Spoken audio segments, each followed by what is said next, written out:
Si Sergeant Mariano, si Ryan Mariano, and yan ang team niya na for deployment. Nag-identify sila ng target, and one of them is Javier Tatin. Yun yung isa na neutralize, and then after the briefing, dahil ongoing na operation, nag-deploy tayo ng tao.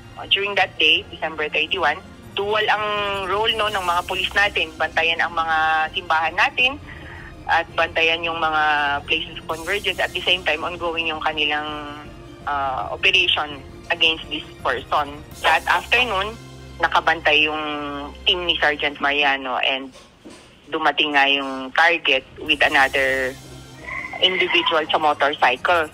And then yun, nangyari na, pinutukan nila na-identify nila namukhaan nila si Sergeant Mariano, and then the encounter started.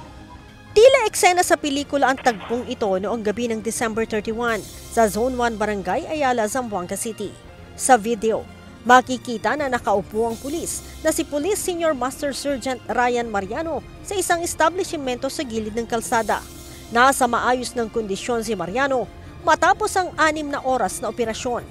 Ipinagmalaki din ng Zamboanga Police ang pagiging asentado sa pagpapaputok ng baril ni Mariano.